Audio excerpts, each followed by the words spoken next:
Chers amis internautes, bonjour, bienvenue sur cette nouvelle session du chat vidéo du maire. Avant de commencer ce chat, j'en profite pour vous souhaiter une excellente année, une belle année 2018 pour vous tous, pour vos amis, pour vos proches, pour vos familles, que cette année soit remplie de joie, d'amour et de belles choses. En tout cas, profitez de la vie, faites en sorte, on n'a qu'une vie, comme je dis souvent, donc profitez de la vie. Et encore une fois, je vous souhaite une excellente année 2018. Ceci étant fait, écoutez, nous allons passer à la première question de ce chat. Alors, la première question est posée par Michel. Un grand bravo pour l'accueil du Paris-Nice cette année. Pensez-vous que nous avons des chances de voir passer le Tour de France dans les années qui viennent ? Oui, nous avons des possibilités, mais vous savez que nous revendiquons et nous travaillons depuis quelques temps sur ce sujet-là, depuis quelques années, j'aurais tendance à dire. Maintenant, les choses sont plus compliquées parce qu'évidemment, il y a plus de demandes que d'offres. Et nous avons effectivement candidaté. Il y a beaucoup de contraintes. J'avais rencontré avec Nathalie Bonnefoy, Christian Prudhomme, il y a 2 ans et demi de ça. Donc on s'était positionné sur une étape de Tour de France. Alors c'est vrai que le passage obligé, c'était de montrer notre capacité à recevoir des épreuves cyclistes. Alors on le démontre. On l'a déjà démontré dans le passé, on le démontre chaque année avec le Paris-Bourges. Bon voilà, donc je pense que cette étape de la course du soleil, comme on l'appelle maintenant, de Paris-Nice, qui aura lieu donc en départ le 6 mars donc à Bourges, c'est un élément qui doit faire en sorte que notre candidature puisse être retenue. Alors maintenant, quand je sais pas répondre. Il faut savoir aussi que la Fédération internationale de cyclisme a beaucoup d'exigences vis-à-vis de l'organisateur du Tour de France d'une année sur l'autre. Il y a je ne rentre pas trop dans le détail, mais on doit faire plus de montagnes que de plaines. On doit passer dans un certain secteur de pays européens. C'est souvent le cas maintenant. Et donc voilà, donc tout ça, effectivement, nous sommes candidats. Je pense que nous avons encore démontré une fois de plus notre capacité à faire. Maintenant, voilà, un jour ça arrivera. J'espère que ça le plus tôt possible, mais parce que je pense que ça serait quelque chose de très intéressant, à la fois pour l'ensemble des Berruyers, mais aussi pour l'attractivité de la ville de Bourges. La question suivante est posée par Kat. Quels sont les points forts à installer son commerce en centre-ville plutôt qu'en périphérie ? Je ne sais pas s'il y a des points forts. Il faut que de toute manière le commerce s'adapte à ses clients. C'est ça qui est essentiel. Et c'est pour ça que je dis que dans les problématiques qu'on rencontre au niveau de la désertification des commerces du centre-ville, alors que ce soit à Bourges comme dans l'ensemble des villes moyennes de notre territoire, il y a sans doute plein de raisons à ça. Alors, une des raisons peut-être aussi le développement de surfaces commerciales en périphérie, mais sans doute pas que. Et une fois encore, je pense que c'est le client qui décide en fonction d'un certain nombre de critères, qui peut être l'accessibilité, les aspects mobilité, ça peut être des questions de prix, ça peut être des questions de conseil, enfin tout est des questions de proximité aussi éventuellement. Donc toutes ces questions montrent d'une façon évidente que c'est le client qui est roi, comme dans tout commerce. Et qu'il ne faut pas opposer, en tout cas, les commerces de centre-ville, les commerces de périphérie. Chacun des clients y voit un intérêt, effectivement, à acheter en centre-ville ou à acheter en périphérie, voire les deux à la fois. Une question maintenant de la session précédente. Elle est posée par Jean-Christophe qui voudrait savoir si vous comptez aménager la chaussée de Chappes en tout allégou. Oui, enfin, je dirais la chaussée de Chappes comme les autres rues qui ne sont pas équipées, sauf qu'on a aussi parfois des problèmes techniques, et notamment le secteur dont vous parlez, c'est un cas particulier qu'on traite, pour lequel on a des sollicitations régulièrement sur des problèmes très techniques qui nécessiteraient, pour faire simple, pas faire trop de technique, non seulement un réseau, mais surtout des pompes de relevage, puisque nous sommes en situation d'abord dans les marais, à proximité des marais, et la différence de niveau entre le réseau d'assainissement et les propriétés fait en sorte que il faudrait mettre en place des installations assez coûteuses, assez importantes, et c'est comme ça, je dirais en quelque sorte, que souvent les dérogations sont mises en place essentiellement pour des raisons techniques. Alors encore une question de la session précédente posée par Léo. Pouvez-vous nous parler du dispositif de la garantie jeune, de son application et des conditions pour en bénéficier ? Alors, dans le détail, je ne saurais pas réellement vous répondre, puisque ça, c'est quelque chose qu'on a délégué à la mission locale, donc, que je préside, mais c'est Nathalie Bonnefoy qui est vice-présidente, qui a toute délégation sur ce sujet. Donc, très sincèrement, je vous invite à prendre contact avec la mission locale, et Nathalie Bonnefoy en particulier, qui vous donnera un peu plus de précision que je pourrais vous apporter au cours de ce chat. La prochaine question, posée par Amandine. Avez-vous des nouvelles pour la reconstruction de la patinoire? Quels sont les délais? Alors, on n'a pas réellement de nouvelles, ou alors on en a plein, mais bon, c'est tout un processus qui est un peu long. Vous savez, c'est comme dans tous les incendies, c'est le cas aussi de la maison des Forestines, bien évidemment. Dès qu'on a des incendies, il y a des recherches de responsabilité, il y a des experts qui ont été nommés. Et il faut, à partir du moment où les assurances et les experts qui sont associés donneront le feu vert au niveau de la reconstruction, en fait, la réparation du site, de définir qui en prendra la responsabilité. Est-ce que c'est la société Vermarine qui aujourd'hui a la délégation de services publics, ou est-ce que ce sera directement la ville de Bourges? Donc voilà, les discussions ont lieu actuellement, mais je suppose que ça prendra plus de temps qu'on l'avait imaginé à un moment donné. Alors, une question de John. Que comptez-vous faire pour l'avenue Marcel Eglen? La circulation est catastrophique, ça serpente, les voies sont trop petites, pas assez de place pour se garer, les bus qui s'arrêtent en plein milieu pour faire descendre les passagers, cela crée des bouchons au lieu de faire des voies de dégagement. Et je ne vous parle pas des ronds-points, direction aéroport, des bouchons en continu. Bon, écoutez, vous avez listé tout ce que nous avons voulu faire avec l'aménagement de l'avenue Marcel Eglen il y a quelques années. 1, ralentir la vitesse. 2, sécuriser la traversée piétonne et fluidifier autant que faire se peut cette avenue. C'était une demande très forte. Donc d'abord, on avait oublié, on va dire, l'objet technique, c'était de repenser le réseau d'eau pluviale qui posait des problèmes en cas d'orage sur la partie basse de l'avenue Marcel Eglen et la rue Jean-Jacques Rousseau. Et puis dans l'aménagement en fait, de la rue, nous avons beaucoup travaillé bien sûr avec les services, nous avons travaillé avec l'ensemble des riverains, nous avons travaillé avec le conseil de quartier et globalement effectivement l'essentiel des points que vous avez énoncés, si c'est effectivement révélé, c'est comme ça que vous constatez, c'est que nous avons réussi ce que nous voulions faire, c'est-à-dire en fait réduire la vitesse, c'était une vitesse pratiquée qui était trop importante à l'avenue Marcel Eglen, faire en sorte aussi alors, et ça c'est une politique générale, de ne plus avoir des bus qui stationnent ou qui s'arrêtent dans des endroits aménagés, justement de les laisser sur la voie de circulation, parce que ainsi on réduit la problématique de réinsertion des bus dans le flux, et puis d'autre part ça participe effectivement à ralentir la vitesse pratiquée. Voilà, donc je crois qu'il faut, si ça vous gêne à titre personnel, d'une part, vous avez la possibilité de passer ailleurs. Et puis, si ça ralentit un tout petit peu le temps nécessaire de déplacement, mais il suffit de partir un tout petit peu plus tôt. Une question de Christelle. Si vous aviez un souhait en 2018 pour la ville, quel serait-il? Et un souhait pour vous-même? Ah, ça, c'est une très bonne question. Enfin, celle-là, je ne m'y attendais pas du tout.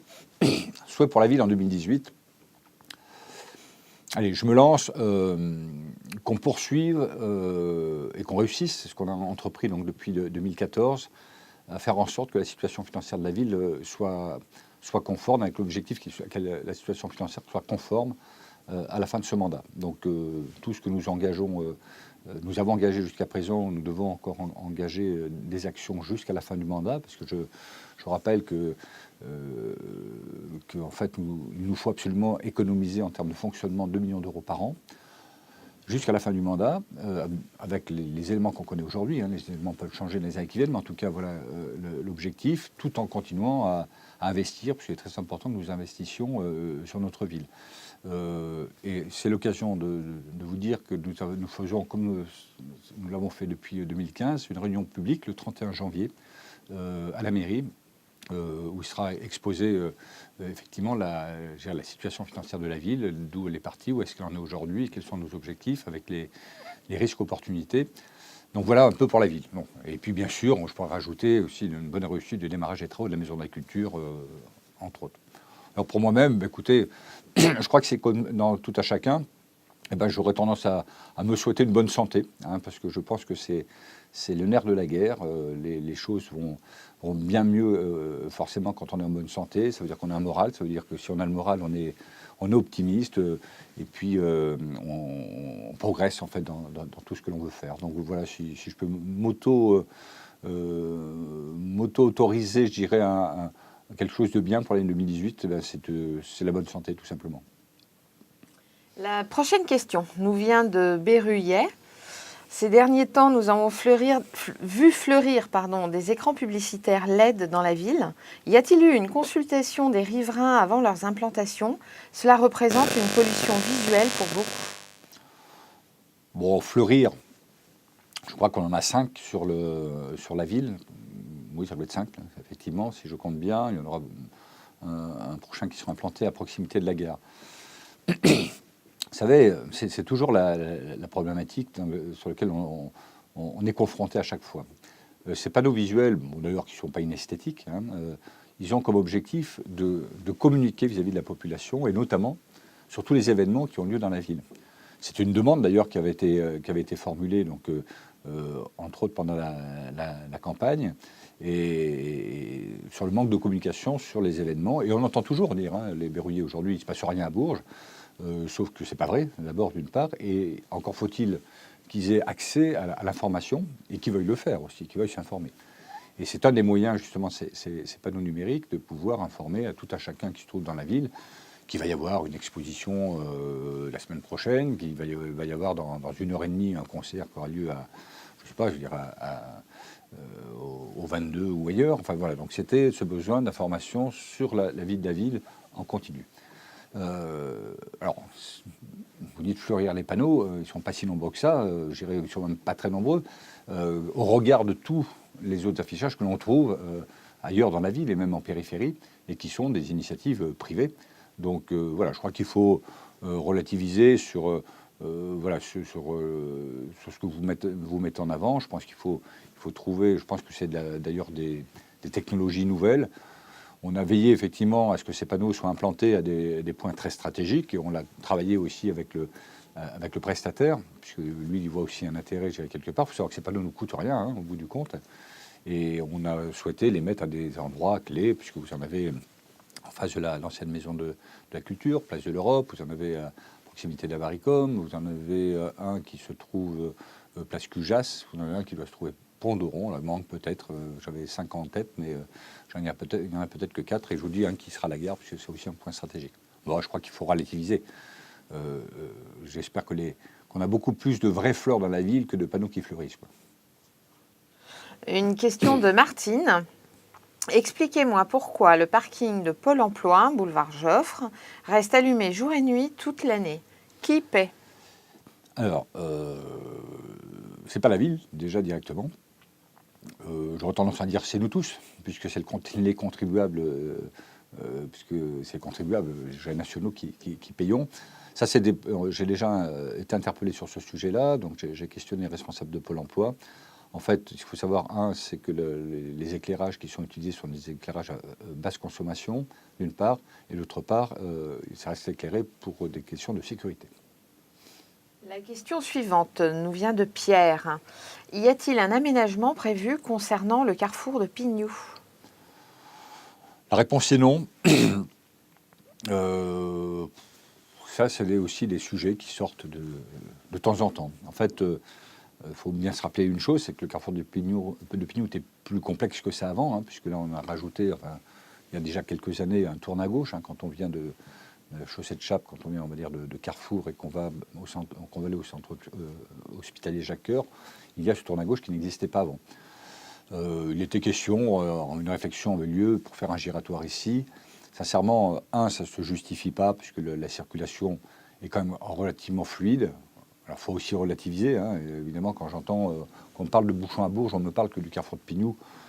Bon, il faut avouer que quand on attend 5 ou 6 minutes, ça semble beaucoup, mais finalement, par rapport à ce qui peut se passer dans notre ville, c'est rien.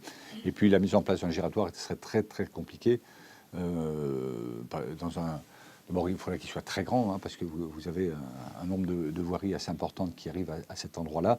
Et puis, l'espace disponible est assez contraint, malgré tout, avec gérer tous les bâtiments qui se trouvent à proximité.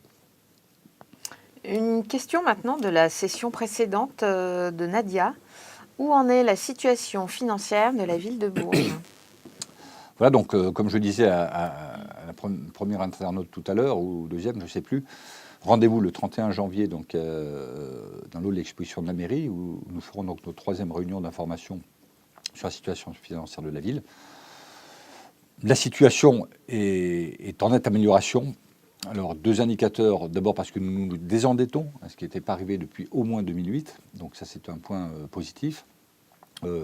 Que là, un des critères enfin, il y a 2 critères qui mesurent la santé financière de la ville, c'est la solvabilité, c'est la capacité de la collectivité à rembourser la dette, justement. Donc ce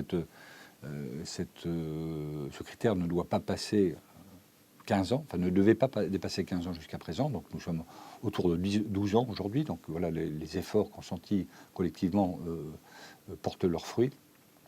Et puis, deuxième élément, c'est le montant de la marge brute. Alors voilà, c'est un peu technique, mais c'est la différence entre la recette de fonctionnement et les dépenses de fonctionnement, où ce critère doit être égal au moins à 10% des recettes de fonctionnement. Et là, on est aujourd'hui bien au-delà. Donc voilà, la situation s'améliore. Une fois encore, on n'est pas au bout. L'objectif que nous sommes fixés, c'est de faire en sorte que la situation financière de la ville soit correcte. Je ne veux pas dire à l'aise, mais correcte à la fin de ce mandat, de manière à ce que l'équipe qui reprendra la suite en 2020 ne revive pas ce que nous avons vécu. Donc voilà, je vous donne pour plus de précision et d'autres questions. Rendez-vous donc le 31 décembre en mairie de Bourges, le 31 janvier, pardon, à la mairie de Bourges, au hall d'exposition. Et puis si vous ne pouvez pas vous déplacer, n'hésitez pas à vous connecter sur le site internet de la ville, puisque cette réunion sera retransmise en direct sur le site de la ville de Bourges. Une question de Mathéo. Pour quand un rapprochement entre Bourges et La Chapelle-Saint-Ursin? Car la seule solution pour se déplacer n'est possible qu'avec une voiture. Alors, oui, enfin, le rapprochement, c'est pas réellement un rapprochement, je crois que c'est un lien peut-être de mobilité entre La Chapelle et puis Bourges. Écoutez, c'est vrai qu'aujourd'hui, on peut se déplacer de différentes façons. Vous parlez de la voiture, mais vous pouvez prendre aussi les lignes d'Aglobus qui permettent les liaisons. Et puis, je pense que vous le savez, enfin, si vous ne le savez pas, je vais vous le redire. On a un plan vélo, un plan vélo intercommunal qui est prévu, qui a été décidé par le conseil communautaire, qui va permettre schématiquement de mettre en place des liaisons cyclables entre l'ensemble des communes adhérentes à l'agglomération. Donc c'est un plan, il va falloir quelques années, c'est un plan pluriannuel dont le montant va tourner autour de 10 millions d'euros, donc c'est un plan important. Et donc bientôt, alors je ne saurais pas vous dire spécifiquement pour la Chapelle-Saint-Ursin, mais l'ensemble des communes de l'agglomération seront reliées entre elles par des voies cyclables et pour la très grande majorité en site propre, ce seront des voies qui seront dédiées. Alors, une question de Mimine maintenant, question très courte. À quand le centre balnéo? Bonjour Mimine, j'aime bien votre pseudo. Alors, c'est pas tout de suite, je vous rappelle, ce sont d'abord, on a 2 projets importants qui sont, enfin plusieurs portés par l'agglomération, mais il y a 2 projets d'investissement structurants qui sont portés par l'agglomération. D'un côté, un centre de congrès du XXIe siècle, et de l'autre côté, donc, un centre aqualudique et de bien-être. Donc, pour l'instant, nous avons fait ce choix au mois de juin dernier de mener les 2 projets en parallèle, sachant qu'on ne sera pas en capacité de faire les 2 en même temps, en tout cas, mais pour l'instant, les études et préétudes, études sont menées en parallèle et fatalement, à un moment donné, il y aura un projet qui passera devant l'autre pour des raisons techniques, pour des raisons financières, donc on verra bien. En tout cas, je compte bien, si c'est que ce soit l'un ou l'autre des projets, en l'occurrence, qu'on puisse démarrer les travaux au cours de ce mandat. Une question de David. Les bâtiments derrière Avaricom vont-ils rester ou y aura-t-il d'autres projets à la place? Je pense que vous parlez du logement social, à l'identique des immeubles qui se trouvent à la place du centre Avaricom. Aujourd'hui, il n'y a pas à l'heure où je vous parle, il n'y a pas de projet de déconstruction. Ça pourrait faire partie du nouveau plan de renouvellement urbain, donc c'est un des sujets. En tout cas, c'est vrai que le bon sens voudrait qu'on puisse déconstruire ces bâtiments qui sont où il y a très peu d'habitants d'ailleurs en l'occurrence dedans. Mais à l'heure où on parle, on n'a pas de projet concret et arrêté qui permettrait d'envisager de déconstruire ces bâtiments. La prochaine question nous vient de Merveille. Le parking de la CAF et l'assurance maladie n'est pas pratique. Pourquoi pas l'agrandir et le moderniser? Écoutez, ça, c'est la responsabilité et de la CAF et de la CPAM. Sur ce parking-là, ce n'est pas notre responsabilité. On va dire que c'était un parking privé. Donc, faites cette suggestion ou posez la question donc, aux représentants à la direction de la CPAM ou de la CAF. Mais en tout cas, ce n'est pas dans le périmètre de la ville de Bourges. Question suivante de Denis. Les impôts locaux vont-ils encore augmenter cette année? La réponse est non, sous réserve que le conseil municipal n'en décide pas autrement. Enfin, en tout cas, il n'y a absolument aucune nécessité aujourd'hui pour 2018 de toucher au taux d'imposition. Vincent vous pose la question suivante. Pourriez-vous me dire s'il est prévu de refaire la rue Louis Mallet entre le boulevard de l'Avenir et la caserne des pompiers? L'état en est catastrophique. La réponse est oui, puisque les travaux vont démarrer, donc vont se faire sur 2 exercices, 2018 et 2019, vont probablement démarrer au 2e semestre 2018 pour se terminer en 2019. Question de Jeff. Avez-vous décidé où va être construit le nouvel échangeur autoroutier et quand vont commencer les travaux? Non, c'est beaucoup trop tôt. En fait, aujourd'hui, l'opérateur, enfin Vinci, pour ne pas le nommer, qui gère l'autoroute A71, va démarrer en fait les études d'opportunité qui vont passer par des comptages, des flux routiers, que ce soit d'ailleurs sur les routes secondaires et même sur l'autoroute, pour démontrer, ou non d'ailleurs en l'occurrence, la nécessité, l'opportunité de construire un 2e échangeur.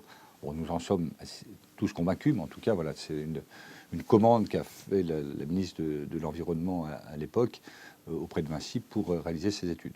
Alors, vous dire quand est-ce que commenceront les travaux, vous imaginez que c'est pas demain matin, et dès lors qu'effectivement l'étude démontre la nécessité de faire, l'opportunité de faire, ça veut dire que derrière il y aura d'autres études pour préciser le tracé approximatif. Là, on a déjà une idée à peu près dans notre proposition.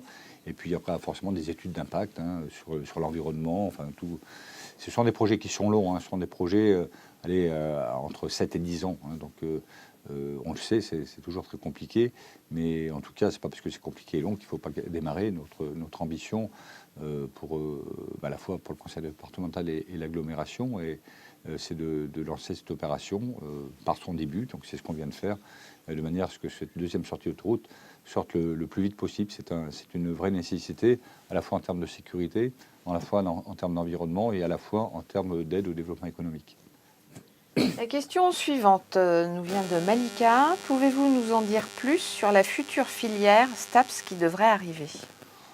Pas beaucoup plus que vous en avez, ce que vous avez pu lire peut-être ou sur les réseaux sociaux ou dans la presse locale. Bon, aujourd'hui, on va dire les choses sont bien avancées, c'est clair. Donc l'idée, c'est de recevoir une antenne en fait de STAPS d'Orléans au CREPS en fait, et une première partie de 60 étudiants à peu près qui pourraient cette montée en puissance, le nombre pourrait monter en puissance dans les années à venir, au fur et à mesure que les différentes années de formation progresseront. Tout reste à faire. En tout cas, c'est une ouverture prévue à la rentrée 2018, donc c'est bientôt. Tout reste à faire, tout est encore en discussion pour savoir quel type de formation ou spécialité pourrait être développée sur Bourges en particulier. Donc voilà, donc il reste beaucoup à faire, mais il reste en même temps pas beaucoup de temps. Mais je voudrais simplement souligner que c'est une réussite, une fois que les choses seront réellement officielles, une réussite de collaboration de l'ensemble des acteurs locaux, notamment l'ensemble des élus locaux, de la région, du département, de la ville de Bourges et de l'agglomération, et aussi des députés qui ont œuvré sur ce sujet. Donc voilà, je voulais souligner encore ce travail de collaboration. Question de Sofiane. Suite à quoi avez-vous décidé d'armer la police municipale? Suite à rien du tout en particulier, en fait. Donc c'est une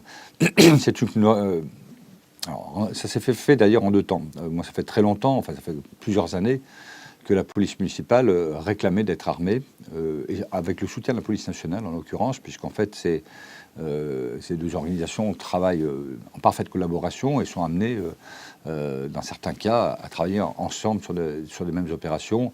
Et la police nationale disait que c'était juste pas possible de continuer à ce que des mêmes agents, même si on va dire, leurs responsabilités de la tâche ne sont pas les mêmes, qu'elles ne soient pas équipées de la sorte. Deuxième élément, donc là c'est l'issue de la campagne municipale de 2014, c'est que vous savez que j'étais aussi déjà très présent dans la ville, et en particulier il y a 2 éléments importants qui sont sortis de ces échanges avec la population berruyère, qui leur tenait à cœur, c'est l'emploi d'une part, et de l'autre côté la sécurité des biens et des personnes. Bon, l'emploi, on a traité ça, ou on est en train de traiter ça, on continue à le faire avec la mission emploi, et la mission locale, bien évidemment, toujours.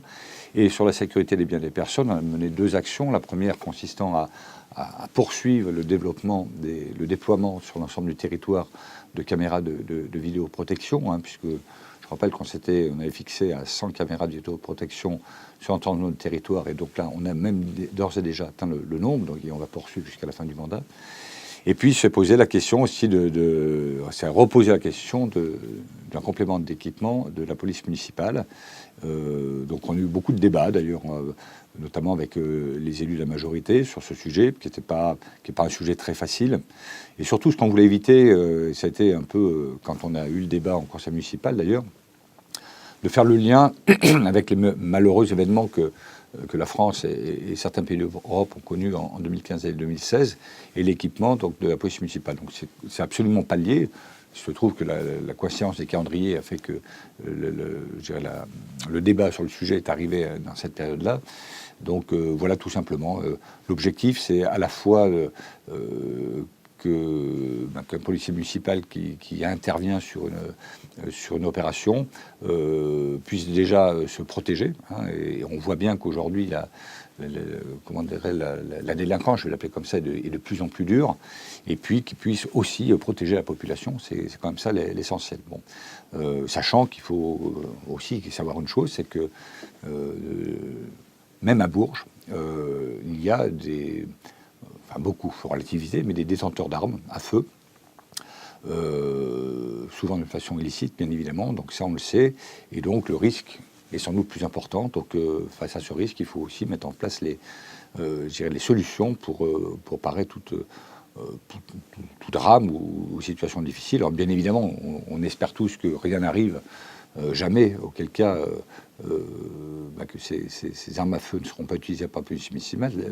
C'est tout ce que je pense que chacun souhaite, mais en tout cas, il nous a semblé être nécessaire de compléter cet équipement pour les policiers municipaux. Je veux rajouter aussi une chose, parce qu'on entend tout n'importe quoi, et on en lit aussi à peu près la même chose sur les réseaux sociaux, que l'autorisation pour un policier municipal d'avoir une arme de ce type-là, enfin une arme à feu, c'est pas une décision qu'on prend comme ça et on ne lui donne pas parce qu'il le demande. Il y a une exigence de formation. D'abord, il faut demander l'autorisation à la préfecture, qui donne l'autorisation nommément à chacun des policiers municipaux concernés. Et puis, deuxième élément, il y a des formations qui sont très, très lourdes. Et une discussion que j'avais avec le responsable de la police municipale avant-hier, il m'expliquait qu'en fait, l'exigence en termes de formation était plus difficile que celle que pouvaient subir la police nationale, les policiers nationaux. Il savait de quoi il parlait parce qu'il était policier national avant. Donc voilà, c'est pas une arme qu'on donne comme ça parce qu'on l'a demandé. C'est quelque chose qui nécessite des formations initiales. Il y a des suivis aussi tout au long de l'année pour s'assurer effectivement de la connaissance de l'usage de l'arme. Et puis aussi, il y a tout le côté juridique qui doit être connu. Quand est-ce qu'on peut utiliser l'arme? Enfin, il y a les tests psychologiques. Donc c'est quand même très sévère. Question suivante de Vény. Pourquoi le stationnement au cœur de Bourges est-il aussi cher? Écoutez, moi je vous invite à aller dans d'autres villes moyennes de la taille de Bourges et puis de vérifier quels sont le montant du stationnement. Et vous reviendrez vers moi et puis vous me direz, je pense que finalement c'est pas aussi cher que ça. Non, détrompez-vous, le stationnement à Bourges n'est n'est pas si cher qu'on peut le penser. Et je dis bien comparé par rapport à des villes moyennes de même taille. D'autant plus que là, on vient de baisser. Alors, on parle beaucoup des augmentations de tarifs, mais on ne parle jamais des baisses. Donc, on va d'ailleurs mieux communiquer sur le sujet. On a baissé le tarif des parkings. Hein, ce n'est pas ceux des stationnements, mais on a baissé le tarif des parkings. Pour des raisons, on va dire, de justice et d'équité, puisqu'en fait, on avait à la fois, c'est assez paradoxal, hein, des parkings qui étaient entourés de rues où le stationnement n'était pas payant. Hein, ce qui fait qu'en fait, les gens utilisaient le stationnement dans la rue et pas sur les parkings, ce qui fait qu'on avait ça avait comme conséquence la mise en place de voitures ventouses et donc les autres usagers ne pouvaient pas utiliser. À côté de ça, on avait des parkings qui étaient peu utilisés. Donc voilà la raison pour laquelle on a changé cette politique de stationnement qui me paraît assez juste et équitable aujourd'hui en mettant en place dans certaines rues des zones bleues, hein, dans des rues très, très ciblées. Mais détrompez-vous, les tarifs de stationnement à Bourges ne sont pas élevés. Et puis on a aussi cette possibilité aujourd'hui qui est très importante, c'est qu'on a beaucoup sur les parkings, on a beaucoup de stationnements qui ne sont pas payants. Donc moi je vous engage à les utiliser. Et pourtant on les connaît, je pense tous. Le parking Sérancourt, c'est une évidence. Le parking du Prado, il y a le parking de Joinville, il y a le cours Anatole France, il y a aussi le plateau d'Oron. Et je vous rappelle que depuis début septembre, ces parkings sont reliés entre eux par une navette qui est non payante, hein, une nouvelle navette qui a été mise en place. Donc quelqu'un qui veut aller en ville peut se garer sur un parking qui est non payant. Et s'il ne veut pas trop marcher, et ben, en même temps, il peut utiliser cette navette qui est assez fréquente. Et il ne déboursera pas un centime. Une question de Morgane. Vous parlez d'ouvrir une faculté STAPS à la rentrée 2018. Le bâtiment sera construit où ? Alors, il n'est pas question de bâtiment. Hein. Pour l'instant, je dirais le CREPS a la capacité aujourd'hui d'intégrer 60 étudiants supplémentaires dans ces filières, hein, qui sont déjà les filières de formation. Donc, il n'y a pas de nécessité, au moins sur le court terme, à construire des bâtiments. Alors, c'est pour ça qu'on a pris cette option. Il y avait une première option, on aurait je dirais, accepté plus d'étudiants la première année, en 2018. Mais là, je dirais, le fait d'en prendre beaucoup plus, on n'était pas en capacité en termes de réactivité. Hein. Je rappelle qu'on est en janvier 2018 et puis que l'ouverture va avoir lieu en septembre 2018. Donc, on n'a pas beaucoup de temps. Et donc, la montée en puissance va se faire progressivement.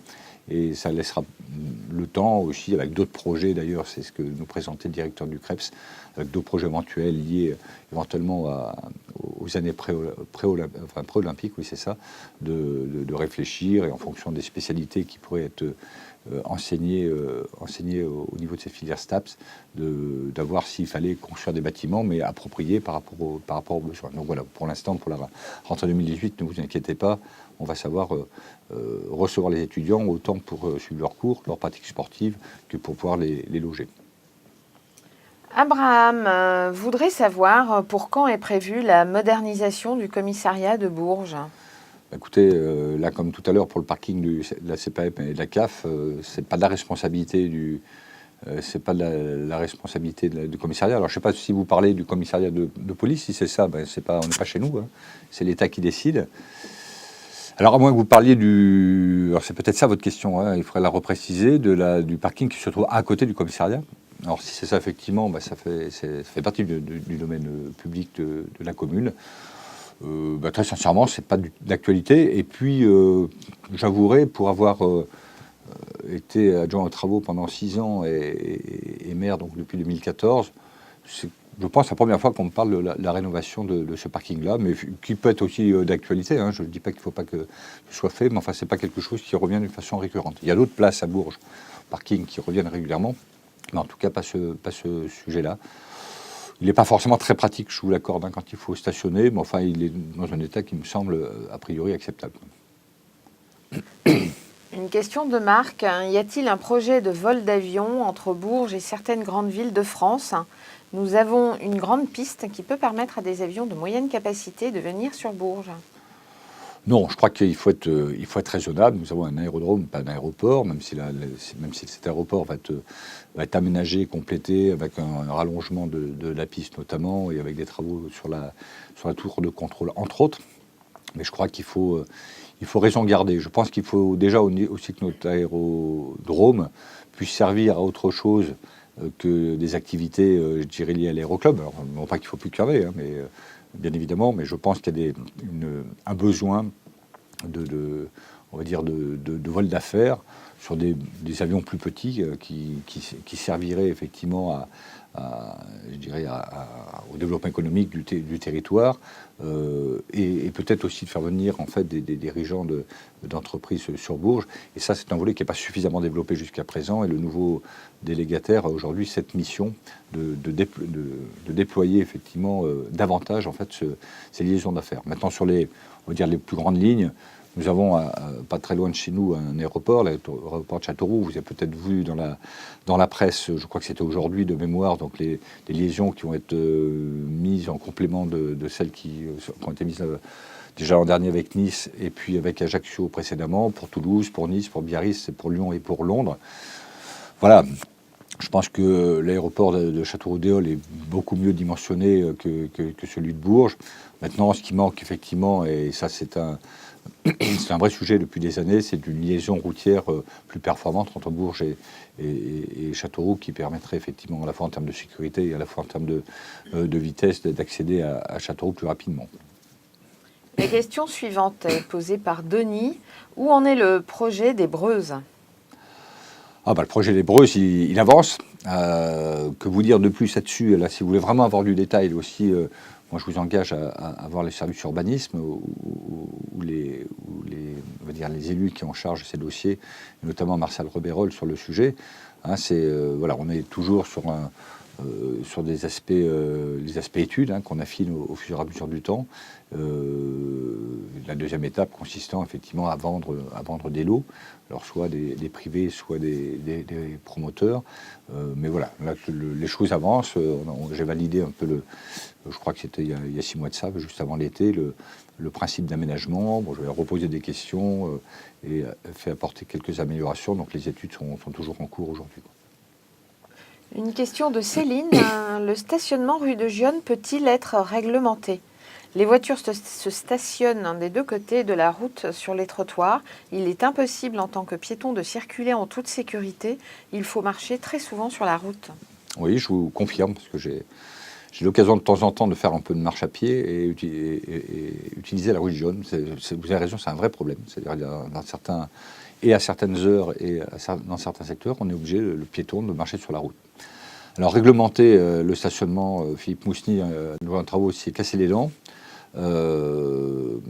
Parce qu'effectivement, tout le monde était un peu égoïste, c'est-à-dire que on râle souvent. D'ailleurs, en fait, je constatais, quelqu'un me l'a dit il y a très peu de temps. Vous voyez un riverain visiblement, ou de la famille, je ne sais pas, ou des amis, donc rendre visite à une personne qui habite rue de Gionne, notamment avec un enfant qui avait une poussette. Donc on sortait de la poussette de la voiture pour mettre l'enfant dedans. Et la personne qui en a parlé l'a interpellé en disant: mais attendez, là, si vous voulez circuler rue de Gionne avec votre enfant et votre poussette, comment vous faites? Bon, alors ça c'est une discussion un peu virile, mais voilà, c'est typiquement un vrai problème. Alors sauf qu'effectivement, comme je vous dis, il y aurait une solution, hein. Enfin il y en aurait plusieurs. La première consistant à mettre la rue de Gionne en sens unique, ce qui permettrait effectivement du stationnement sur voirie et de pouvoir avoir le pendant avec la rue de Lasnay. Donc évidemment, il y a la moitié de la population qui habite cette rue qui est favorable, la moitié qui ne l'est pas. Il y aurait aussi peut-être à organiser du stationnement à cheval sur le trottoir. C'est un peu compliqué parce que les trottoirs sont finalement pas si larges que ça. Et puis on a une rue qui a une dimension, comment dire, elle est à la fois large et elle l'est pas, ce qui fait que se croiser en voiture quand vous avez des stationnements de part et d'autre, c'est compliqué. Et qui plus est quand vous avez des bus, parce que là vous avez aussi une circulation à globus qui se fait sur ce secteur-là. J'ai demandé d'ailleurs à Globus qui me donne la fréquentation des arrêts de rue de Gionne pour voir s'il était encore pertinent de maintenir ces arrêts. Donc voilà, la réglementation, je dirais quand on n'est pas concerné, elle est facile dans la rue du voisin, mais dès qu'on est concerné, c'est beaucoup plus compliqué parce que chacun veut se garer devant chez soi. Et s'il n'y a pas de place, on se gare entre guillemets en sauvage. Donc c'est pas un sujet qu'il faut abandonner, mais en tout cas qui est pas aussi simple que ça à régler. Une question de Vincent. Il était prévu la construction d'un Intermarché dans le quartier des Danjons. Le projet est-il abandonné? Ou sinon, à partir de quelle date sont prévus les travaux? Alors le projet n'est pas abandonné, hein, il est toujours d'actualité. Donc la difficulté qu'a rencontré Intermarché, c'est de trouver un gérant. Hein. Donc d'après les informations que j'ai obtenues lundi dernier, le gérant serait le gérant et pas le gérant. Le gérant serait trouvé. Le contrat devrait être signé entre Intermarché et le gérant normalement d'ici la fin du mois de janvier. Donc vous voyez, c'est une question de jours. Et si effectivement c'était le cas, mais je suis très prudent sur le sujet, si c'était le cas, les travaux pourraient commencer au mois d'avril de cette année, en avril 2018, pour se terminer, l'ouverture prévue est en avril 2019. Mais je vous dis, je suis très prudent, c'est les dernières informations que j'ai, mais sur ce sujet-là, il convient de laisser passer les étapes les unes après les autres. Pauline, hein, qui voudrait savoir à quand un parking pour l'école Marcel Samba. Et tant bien même qu'un parking, est-ce que les parents d'élèves utilisaient le parking? La deuxième question que j'aurais à vous poser, alors je ne sais pas si vous ne pouvez pas me répondre hein, mais en direct, mais en tout cas, voilà. Vous savez, constater, je ne vais pas dire que je constate tous les jours, mais aller voir un peu ce qui se passe en ville, et notamment dans quelques écoles où il y a des parkings, très souvent les parkings sont très peu utilisés. Voilà, parce que les parents d'élèves veulent déposer leur enfant devant la porte et le rechercher devant la porte. Donc voilà le sujet. Donc effectivement, c'est un sujet qui avait été évoqué il y a encore quelques années, mais moi je reste convaincu qu'investir de l'argent dans un parking, notamment à Samba, hein, en plus on a l'espace hein, à l'entrée d'école pour pouvoir le faire. Je ne suis absolument pas convaincu aujourd'hui que c'est un investissement qui serait dit rentable, en tout cas utilisé par les parents d'élèves. Donc on ne changera pas les habitudes des parents d'élèves, enfin on ne changera pas peut-être un jour, j'espère, hein, mais en tout cas, cette nécessité de poser l'enfant à l'entrée de l'école fait en sorte que je suis vraiment convaincu aujourd'hui que ce soit un investissement relativement important, et encore il faut relativiser, mais qui finalement ne servirait pas à grand-chose. Une question de Pierre. Savez-vous si le TGV est prévu à Bourges? Est-ce qu'il est prévu à Bourges? Je dirais oui, il est prévu à Bourges. Maintenant, je crois que vous avez sans doute une deuxième question derrière celle-là, c'est le quand. Sincèrement, je ne peux pas vous le dire. Aujourd'hui, le projet qu'on appelle POC, hein, Paris, Orléans, Clermont-Ferrand, Lyon, est toujours d'actualité, même s'il a pris du retard. Nous nous battons avec l'association TGV Grand Centre Auvergne, qui est présidée par Rémi Pointreau, pour faire en sorte que ce projet avance. Là, on a on a demandé à ce que soit lancée une contre-étude d'opportunité, puisqu'en fait, sur les deux tracés qui étaient envisagés à un moment donné, le dernier tracé, on n'est pas persuadé qu'il y a un bon comparatif, qu'on ait comparé des choses comparables. Donc voilà, il y a un cahier des charges qui a été réalisé il y a quelques semaines, quelques mois.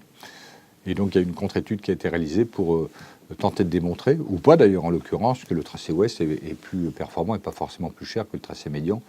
Voilà, donc vous voyez, c'est des études pour l'instant qui sont encore en cours. Bon, j'espère qu'on aura les éléments dans le courant de l'année 2018, en tout cas. Et puis après, c'est une décision gouvernementale de lancer ce projet. Sachant qu'il faut rappeler que l'origine de ce projet-là, c'est de la saturation future de la ligne TGV Paris-Lyon. Donc c'est une vraie nécessité. Les spécialistes, les experts savent que cette ligne sera saturée dans quelques années. Et donc il y a une nécessité de mener une nouvelle liaison entre Paris et Lyon, avec un TGV à grande vitesse. Donc voilà, l'horizon, ça peut être 2030, 2035, selon les experts. Donc voilà, le projet n'est pas enterré, loin de là. Mais en tout cas, c'est vrai qu'il a pris beaucoup de retard. Alors Sophie, des chicanes pour ralentir la circulation route de la Chapelle ont été installées. Cependant, une a été installée devant le portail d'une résidence, ce qui rend particulièrement difficile et dangereux la sortie de cette même résidence en véhicule. Peut-elle être déplacée? Écoutez, j'aurais tendance à dire la réponse est oui. Hein, donc bon, c'était un choix, suite à des demandes de Philippe Mousny, maire adjoint aux travaux, de mettre en place ces chicanes, alors qui font couler beaucoup d'encre ou dépenser beaucoup de salive, c'est vrai. Donc On a eu l'occasion de s'en rendre compte au cours d'un Barnum, quand on a fait avenue Marcel-Eglen, je crois que c'est au mois de décembre de mémoire. Donc je crois qu'il y a des chicanes d'ailleurs qui ont été enlevées, parce que je suis repassé il y a quelques temps après, il me semblait que c'était plus fluide.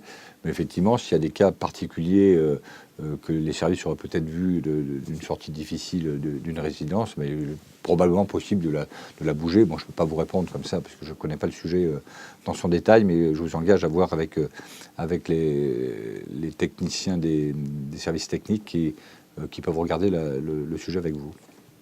Alors la question suivante est posée par Thibault. Plusieurs magasins du centre-ville n'éteignent pas leur lumière la nuit malgré la loi qui l'oblige. Ils ont tout à y gagner par ailleurs. Que pouvez-vous faire pour obliger ces commerces à respecter la loi? Existe-t-il des sanctions pour ces magasins? Alors, il existe des sanctions, oui, mais enfin, bon, après, c'est pas la collectivité, hein, la ville qui a la main. Hein. On est dans le cadre du domaine public, hein, dès lors qu'on est dans un magasin. Donc, si les commerçants sont hors la loi, c'est au service de l'État hein, de faire appliquer la loi, et en l'occurrence, mais nous n'avons pas ce pouvoir de police au niveau de la ville de Bourges pour faire appliquer cette loi qui nous concerne indirectement, mais qui ne nous concerne pas directement. La question suivante est posée par Kevin. Bonjour Monsieur le maire, à qui s'adresser pour avoir des informations sur l'habitat participatif à la bergerie? Eh ben, vous adressez, on va dire directement au service urbanisme ou à M. Robérol, qui est adjoint à l'urbanisme, qui saura vous répondre et qui connaît le sujet parfaitement.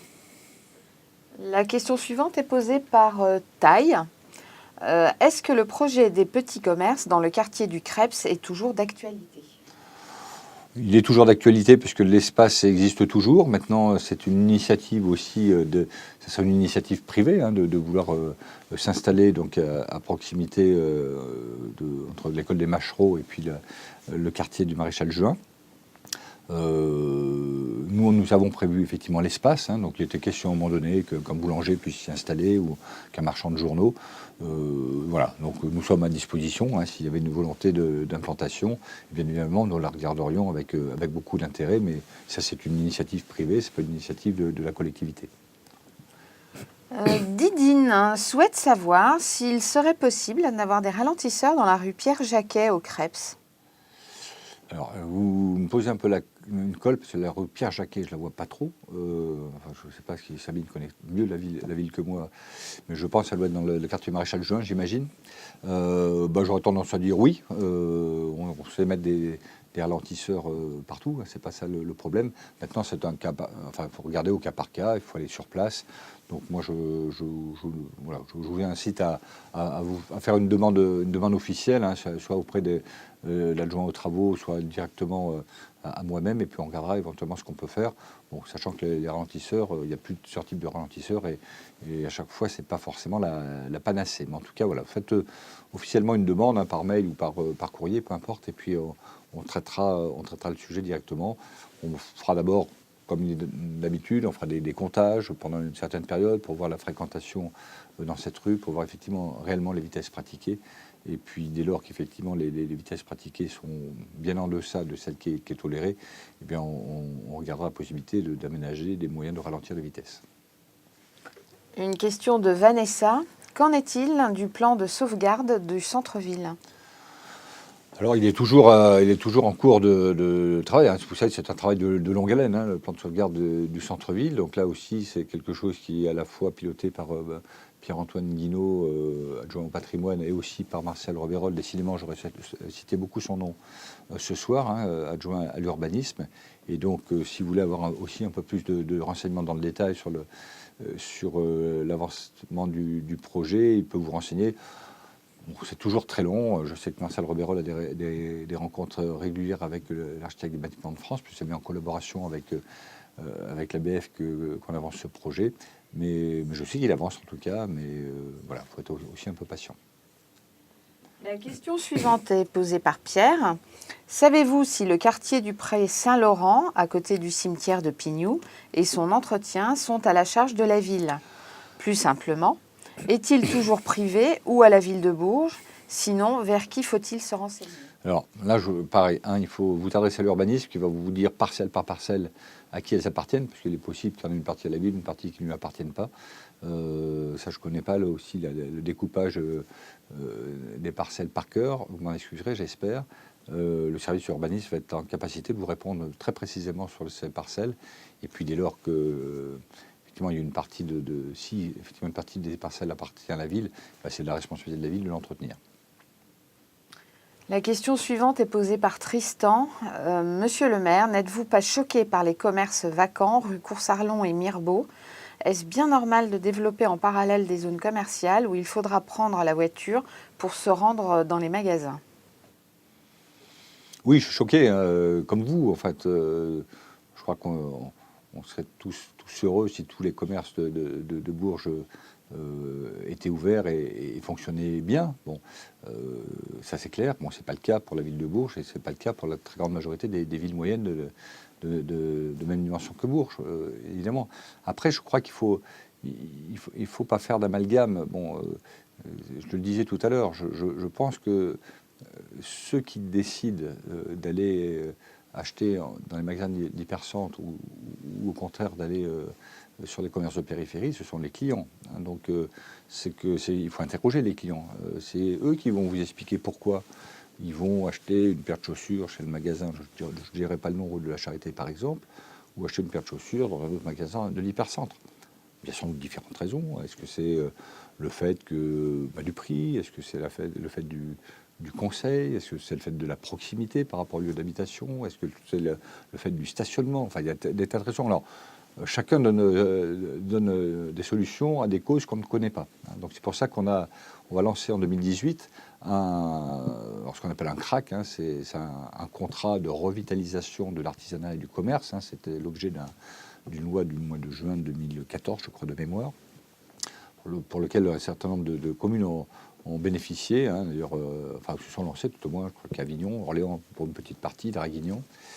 C'est un projet qui est porté par l'agglomération, ce qui est plutôt, on va dire, une bonne chose. Ça montre l'implication de l'agglomération sur la vie de l'hypercentre. Et puis ce CRAC qui consiste dans un premier temps à lancer une étude de diagnostic, tout simplement, essayer de comprendre quelles sont les causes de cette désertification. Donc parmi les raisons, je vais en citer quelques-unes, mais il y en a sans doute plein d'autres, je n'en sais rien, et puis je ne veux pas préjuger des résultats de cette étude, sinon on ne la lancerait pas.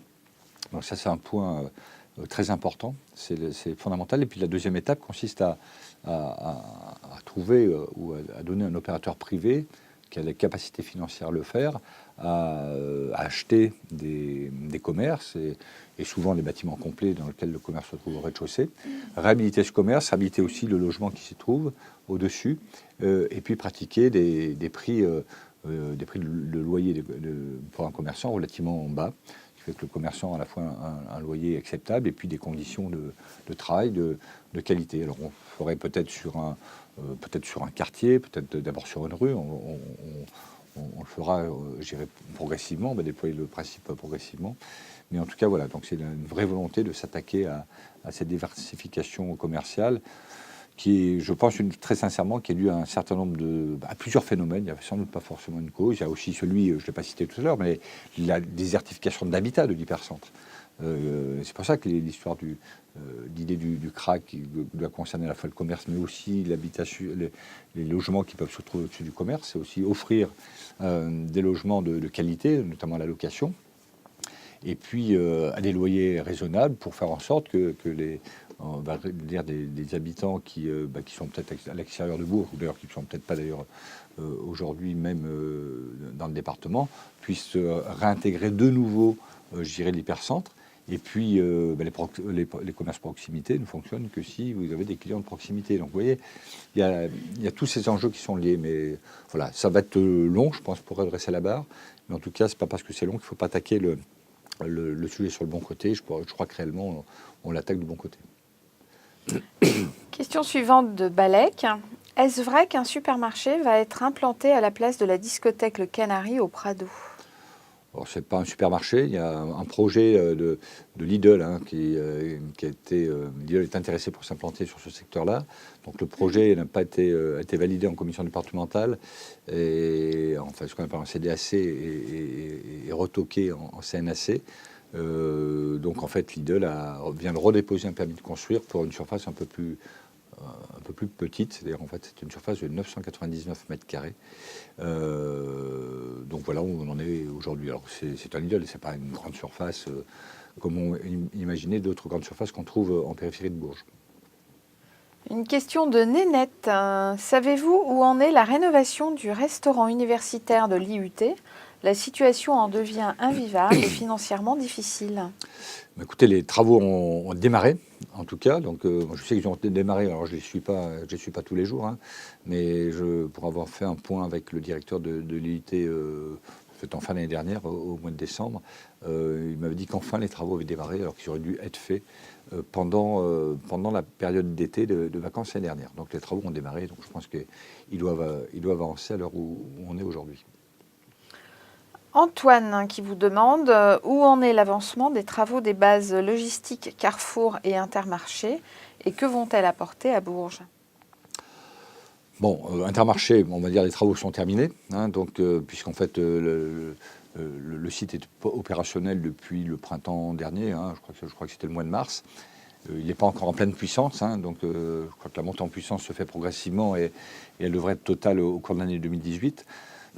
Et puis sur la base logistique Carrefour, l'idée c'est que donc, les travaux sont quasiment aussi sur la fin, dans la mesure où d'après mes informations, la base devrait être opérationnelle au mois de mars de cette année. Alors, qu'est-ce que ça va apporter? Écoutez, c'est à peu près, pour 2018, à peu près 300 salariés de plus. Je dis bien de plus, je ne parle pas de ceux qui ont pu être transférés des sites qui se trouvaient ou à Saint-Germain-du-Puy ou à Levée, c'est 300 salariés de plus. Donc c'est pas mal, Une nouvelle question de Vény. Pour quand la fibre optique sur la totalité de Bourges et pourquoi est-ce aussi long à réaliser? C'est une bonne question, ça. J'ose pas trop me prononcer là-dessus parce qu'on a eu tellement de désillusions. Concrètement, j'ai rencontré donc, le directeur régional d'Orange avec Kevin Kegen, qui est adjoint en charge, entre autres, des nouvelles technologies la semaine dernière. Je me suis fâché tout rouge, mais vraiment tout rouge. Et donc j'ai expliqué que la situation était juste insupportable. Bon. En tout cas, l'engagement du directeur régional de type, tout d'abord que l'ensemble de la ville soit fibré en 2020, mais encore prudence là-dessus. Et en tout cas, sur le court terme, d'être en capacité, ce que je demande depuis très longtemps que je n'arrivais pas à obtenir, au moins pour les zones 1 et 2, on dirait celles qui sont terminées, tout au moins dites terminées, qui ne le sont pas totalement, puisqu'il y a des connexions complémentaires à faire, notamment en aérien. Alors tout ce qui est terminé, c'est tout ce qui passe en souterrain, et tout ce qui est extérieur, donc tout ce qui passe en aérien, ou presque tout n'est pas terminé. Et donc j'ai demandé à ce que fin février, on me donne une liste du reste à faire sur chacune des zones et avec des délais prévisionnels de réalisation. Bon, voilà. Donc j'ai expliqué au directeur d'Orange, moi ce qui m'intéressait pas, c'est de me donner les choses qui avaient été faites, parce que finalement ça s'intéresse personne. Ce qui est fait, je pense que les gens qui veulent se connecter, ils le sont déjà, donc c'est pas de souci. Mais c'est surtout le reste à faire et qu'on soit en capacité d'avoir une visualisation de manière à ce qu'on puisse répondre aux riverains intéressés, qui seront en capacité de se connecter au deuxième trimestre 2018 ou dernier trimestre 2019 ou 2018, mais qu'on sache au moins répondre. Voilà, donc normalement, sous toute prudence, mais une fois encore, nous, collectivités, on n'est pas responsables, c'est vraiment l'opérateur Orange qui a la main là-dessus. Je rappelle que toute cette opération ne coûtera rien à la ville, donc la ville ne finance pas. Donc moi, je vous engage, on vous répondra autant que faire se peut, et c'est ce qu'on cherche à faire, évidemment. L'idée, c'est pas de se défausser, mais en tout cas, ceux qui normalement doivent vous répondre, c'est effectivement l'opérateur Orange. La question suivante nous vient de Samia. Où en est le projet de concertation sur l'ancien site de la Maison de la Culture? La concertation, on va dire, est terminée, puisqu'en fait, c'est quelque chose qu'on a commencé en 2016, je crois, de mémoire, qu'on a dû terminer en 2017. 2016, on a lancé... J'ai 2 collaborateurs qui sont en face de moi qui sont en train de se moquer de moi, pour tout vous dire. Voilà. Voilà, ils sont vilains, je ne vais pas les garder. Bon, plus sérieusement, oui, donc il y a eu en 2016, on a dû commencer la concertation par un questionnement auprès de l'ensemble des bureauiers avec une boîte à idées, je l'appelais comme ça, soit informatique à travers Internet, soit à travers une boîte à idées physique à l'hôtel de ville ou dans l'ensemble des mairies d'ailleurs en l'occurrence. Ce qui a permis au mois dans l'été qui a suivi donc, de mettre en place des ateliers, il y a eu plusieurs ateliers, et pour arriver l'an dernier, en 2017, effectivement à converger sur un projet qui est un peu, on va dire, le compromis ou un patchwork avec les 4 idées qui étaient sorties. Alors, pour vous dire en fait en synthèse qu'en fait l'idée c'est de donner à ce lieu, à ce futur lieu, une connotation culturelle. Moi j'y tenais beaucoup, mais en tout cas voilà, les projets sont allés dans ce sens-là. Deuxièmement, qu'on puisse à la fois que ça devienne peut-être un support comment dire, tout au long de l'année pour marquer la présence du Printemps de Bourges. Donc aujourd'hui, quand on parle du Printemps de Bourges, c'est l'événement, c'est le festival, ça dure 5 jours. C'est 2 semaines d'installation en amont et 3 semaines de démontage après. Puis on ne parle plus du Printemps de Bourges quasiment tout au long de l'année. Enfin, je triche un peu parce qu'il y a des affiches qui sortent de temps en temps, mais voilà.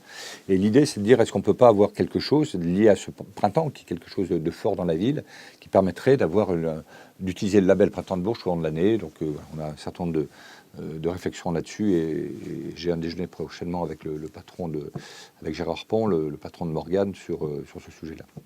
Voilà. Et puis aussi en filigrane aussi d'avoir aussi peut-être un développement justement par rapport aux métiers ou aux activités culturelles, une connotation numérique peut-être en réfléchissant à un espace qui permettrait de recevoir un certain nombre de startups qui travaillent dans le domaine de la culture et en développant le numérique, l'usage du numérique dans le secteur. Donc on a un pré-programme à mettre en place. Donc là c'est l'objectif de la fin de ce mandat. On va affiner effectivement ce projet d'ici la fin du mandat pour regarder la capacité effectivement de reconstruire quelque chose sur ce site-là, mais ça ne sera pas sur ce mandat-là, ça sera sur le mandat suivant, si l'équipe municipale qui sera là à l'époque le veut bien. Et nous sommes arrivés à la dernière question, elle est posée par René. Il y a de plus en plus de gens qui roulent avec des motos tout-terrain non immatriculées dans les rues de Bourges, et lorsqu'on appelle la police, il ne se passe rien. Ces personnes ne font pas attention aux enfants. En plus, ils apportent une nuisance sonore aux heures où il est interdit de faire du bruit. Que comptez-vous mettre en place pour lutter contre cette insécurité ? Alors, c'est un sujet que j'ai évoqué pas très loin, il y a quelques jours. En fait, c'est un sujet un peu compliqué qui est récurrent dans certains quartiers.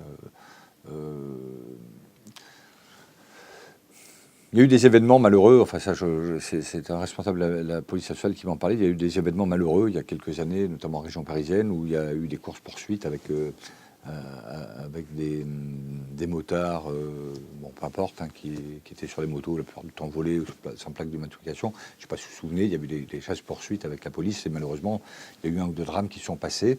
Et c'est vrai qu'aujourd'hui, j'ai tendance à dire que on va pas dire que c'est une directive qui est donnée, mais il y a beaucoup de réticence pour la police nationale à engager des courses-poursuites comme ça, parce que le risque, effectivement, c'est de créer des dégâts collatéraux. Donc ça, c'est un vrai problème. Ça ne veut pas dire qu'aujourd'hui, que la police nationale ne fait rien, en collaboration avec la police municipale, mais elle le fait plutôt souvent en préventif, c'est-à-dire qu'il y a des opérations de temps en temps, notamment dans certaines caves, pour vérifier ce qu'on y trouve, et c'est parfois l'occasion de récupérer des motos qui ont été empruntées, on va dire entre guillemets, et qui sont utilisées d'une façon illicite. Donc voilà le travail qui est fait plus en prévention que du curatif, parce que le curatif est quand même très compliqué.